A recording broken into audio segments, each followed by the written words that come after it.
जिस दिन मेरी सरकार बनेगी 15 मिनट के अंदर सबसे पहले शराबबंदी खत्म होगा। जो छठ में युवा बाहर से आएंगे वो पुनः बाहर कमाने नहीं जाएंगे। 10 से 15 हज़ार का रोजी रोजगार हम लोग बिहार में ही देंगे। भी नेता हैं, सभी पढ़े लिखे हैं क्या मोदी जी का डिग्री या सर्टिफिकेट आपके नेता मांगे हैं? क्या अमित शाह का सर्टिफिकेट आपके नेता मांगे? क्या अमित शाह के बेटा का सर्टिफिकेट, जय शाह का सर्टिफिकेट आपके नेताजी मांगती हैं? तो यहाँ पे कहाँ से विकास होगा? विकास क्या हुआ यहाँ पे? विकास के नाम पे आप देखिए सारे जनते लोग ठगे गए। यहाँ पे जितने भी लोग हैं सबको ठगा गया है। और ये 2025 की चुनाव में राजद की पार्टी कितने नंबर पे होगी, ठीक है, ये आप खुद देख लेंगे। आप इन लोगों ने आज तक शिक्षा पे कोई बात ही नहीं किया, युवाओं को पलायन पे कोई बात ही नहीं किया, और हमारे युवा दिन प्रतिदिन बाहर कमाने को चले जाते हैं। नमस्कार, स्वागत है आपका पंचायत में। मैं हूं आपके साथ आदित्य कुमार। हमारे साथ इस वक्त एक खास मेहमान जुड़े हुए हैं, संतोष कुमार पासवान जी, जो कि फुलवारी शरीफ से आते हैं। पाटलिपुत्रा लोकसभा हुआ और 2025 का विधानसभा चुनाव बहुत नजदीक है, बहुत कम समय है। इसमें सब कोई तैयारी में लगा हुआ है जोरों शोर से।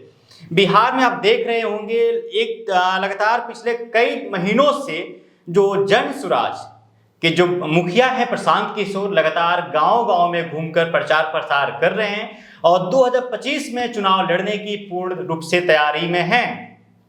और 2 अक्टूबर को पार्टी का भी ऐलान हो जाएगा प्रशांत किशोर के द्वारा। इस मुद्दे पर बातचीत करते हैं संतोष कुमार पासवान जी से। क्या कुछ स्ट्रेटजी है, क्या कुछ प्लान है, कैसे हैं सर?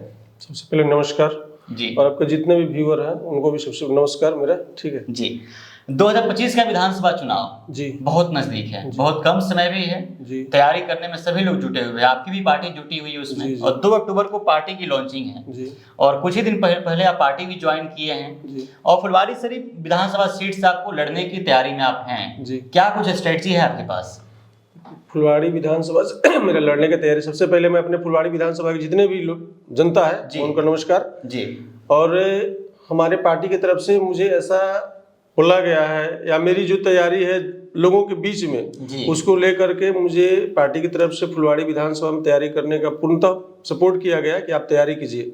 हमारा वहाँ जन जन तक हम जा रहे हैं, चाहे जितने भी लोग हैं गांव गांव जा जाकर सबसे मैं मिल रहा हूँ। और हमारी पार्टी की जो स्ट्रेटजी है, सबसे पहला स्ट्रेटजी है कि हमको बिहार से पलायन को रोकना है। युवा लोगों को जो बाहर कमाने जा रहे हैं उस पलायन को रोकना है।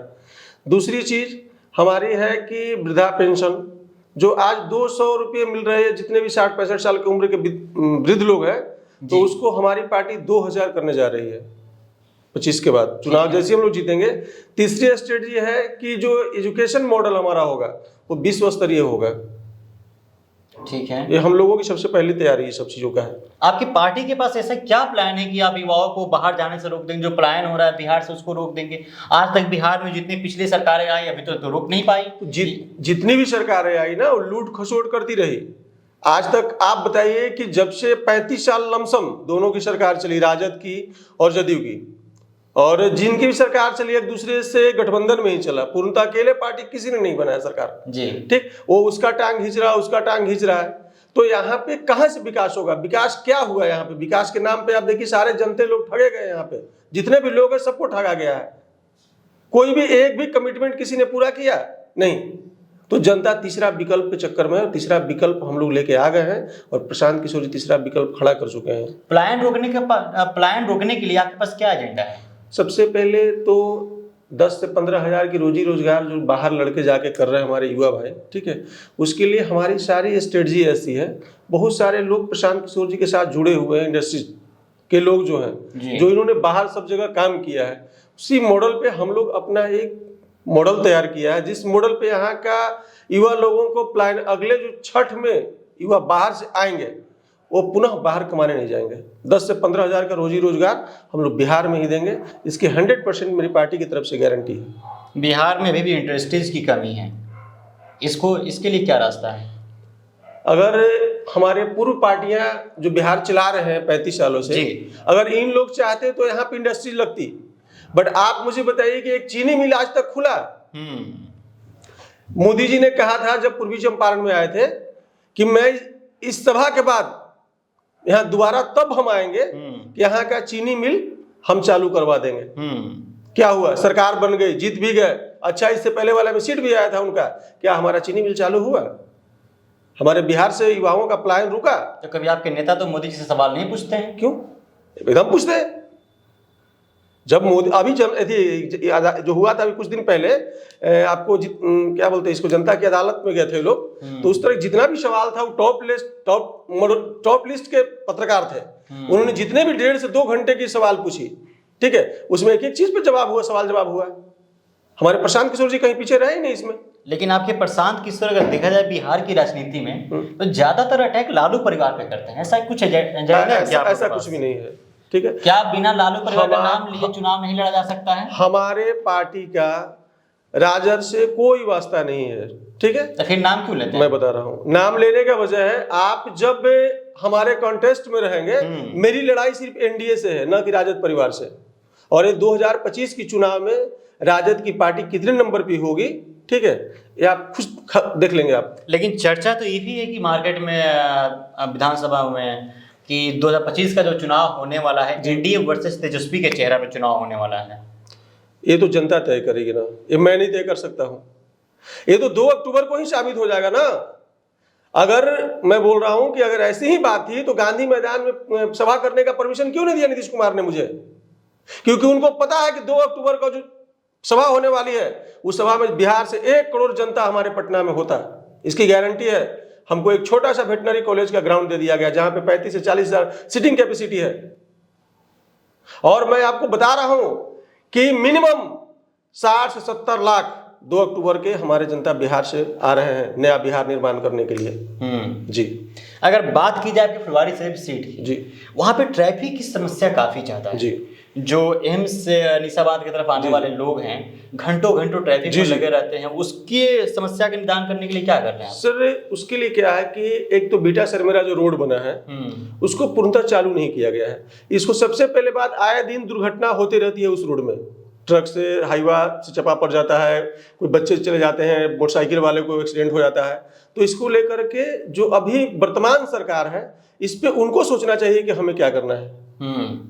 हमारी तो अभी पार्टी की गठन होगी 2 तारीख को, अभी तो सरकार बनी नहीं, तो इस पे हम विचार विमर्श करके क्या कर सकते हैं? हम तो वहां कुछ कर नहीं सकते। तो जो नेक्स्ट पार्टियां पहले से लगातार वहां का आज तक जाम का किसी भी तरीके का जाम जो रहा उसको कभी खत्म ही नहीं किया उन लोगों ने। आए दिन आज हटाएगा पुलिस, दूसरे दिन प्रशासन के मदद से, ठीक है, ठेला रोड पे लगा देगा, गाड़ी रोड पे लगा देगा। ज्यादातर यहाँ फुलवाड़ी, आप देखिए फुलवाड़ी एरिया में ही सारा चीज ऐसा है। तो सारी प्रशासन के मिली भगत से, सरकार की मिली भगत से है वहाँ। अच्छा, ये बताइए आप, अभी जो सीटिंग एमएलए हैं वहाँ से आपके फुलवारी शरीफ से, जी, गोपाल रविदास जी। गोपाल रविदास जी, उनको हराने के लिए क्या रास्ता है आपके पास?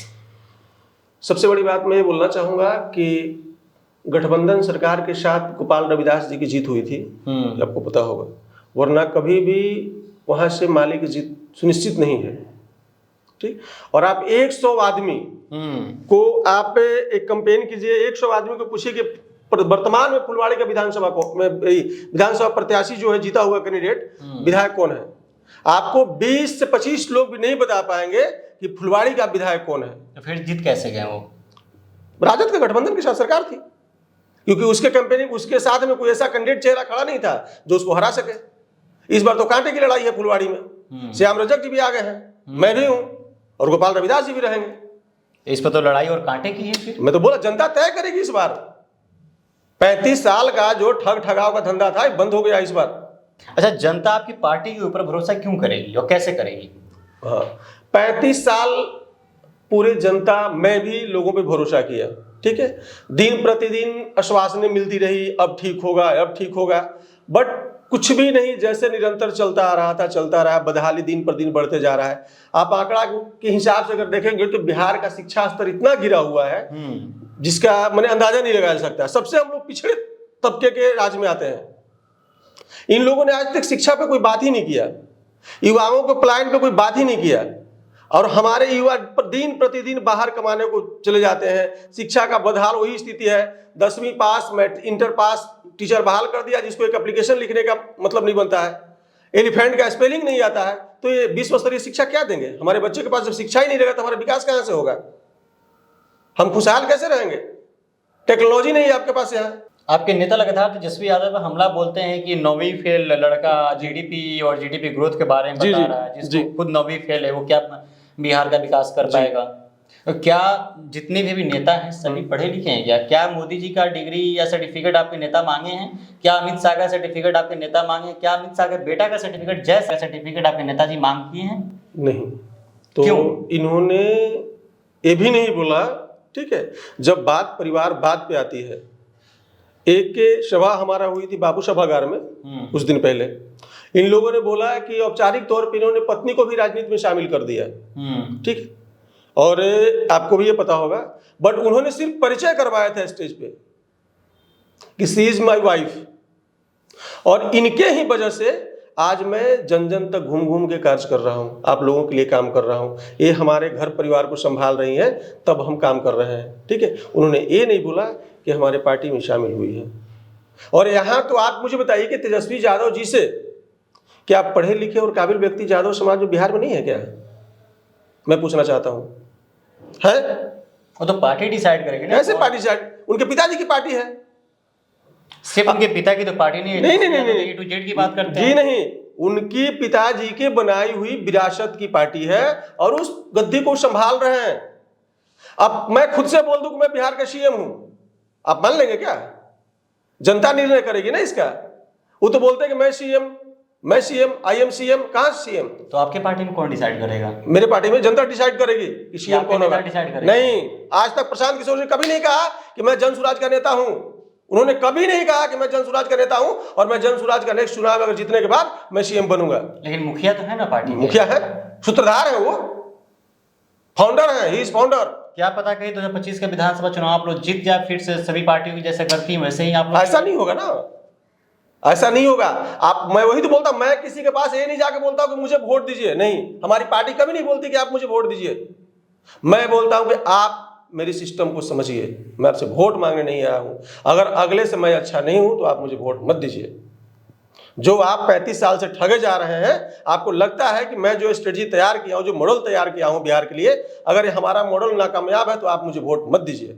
मैं ये नहीं बोलता हूं कि मुझे जबरदस्ती वोट दीजिए, ये 500 लीजिए और 1000 लीजिए, मछली भात खिलाते हैं, मटन खिलाते हैं और मुझे वोट दीजिए। सामाजिक और आर्थिक मुद्दों पर आपकी पार्टी का क्या दृष्टिकोण है? देखिए, सामाजिक और आर्थिक मुद्दों पे पार्टी का हमारा जो दृष्टिकोण है, सबसे पहले तो कि हमारी पार्टी का जो चुनाव अभी होने वाला है, 2025 में विधानसभा चुनाव होगा, उसमें जिसकी जितनी जाति की भागीदारी है उसको उतनी सीट मिलेगी। ये फाइनलाइज है, ठीक है। किसी भी कास्ट का हो, किसी भी जाति, किसी भी धर्म से हो।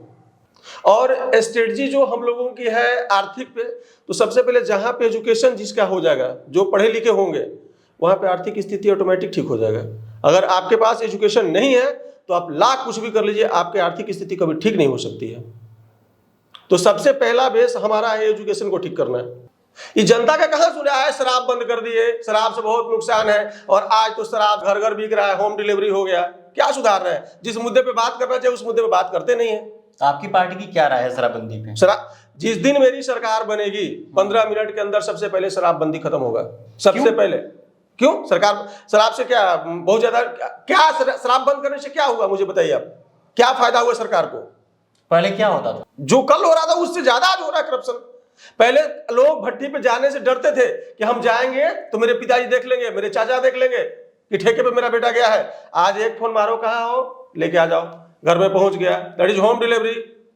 लेकिन पहले जो महिलाओं के साथ उत्पीड़न होती थी, घरेलू हिंसाएं होती थी, वो तो कम हुई है ना? ऐसा नहीं है, ऐसा नहीं है। गलत मानते हैं? एकदम मानते हैं। इनका शराबबंदी बिल्कुल फेल है, 100% शराबबंदी फेल है, ठीक है। आए दिन अभी भी रोड पे जाइए, देखिए शाम के टाइम में लोग लुढ़का हुआ है, उसको प्रशासन नहीं पूछने जा रहा है कि कहां से पी के आया तुम। और एक शरीफ आदमी अगर कोई गलती से पी लिया होगा कभी, उसको पकड़ के अंदर डालो और 4500 दो, छूट के सुबह बाहर आओ, बंद हो जाएगा शराबबंदी। इसको बोलते हैं। अगर आपकी प्रशासन इतनी एक्टिव है तो आपके जिले में घुस कैसे रहा है शराब की गाड़ियां? ये मानते हैं नीतीश कुमार फेल है इस मुद्दे? जी, शराबबंदी के मामले में नीतीश कुमार पूर्णतः फेल है। इनकी शराबबंदी बिल्कुल विफल है। आपकी सरकार आती है तो खोल देंगे? हाँ, एकदम खोलेंगे हम। इससे सरकार के नुकसान भी है। चलिए, जो शुक्रिया हमसे बातचीत करने। Thank you. तो हमारे साथ संतोष कुमार पासवान जी थे, जिन्होंने साफ तौर पे कहा कि 2025 का विधानसभा चुनाव अगर हम लोग जीत जाते हैं तो सबसे पहला काम करेंगे शराबबंदी को खत्म करेंगे। देखिए, जिस मुद्दे के सहारे नीतीश कुमार सरकार में आए थे और सरकार बनाए थे, उसी मुद्दे को ये लोग खत्म करना चाहते हैं। फिर से बिहार में शराब लागू हो जाएगा, यानी शुरू हो जाएगा शराब। चलिए, बहरहाल इस खबर में इतना ही। आप बने रहे द पंचायत के साथ। बहुत बहुत शुक्रिया।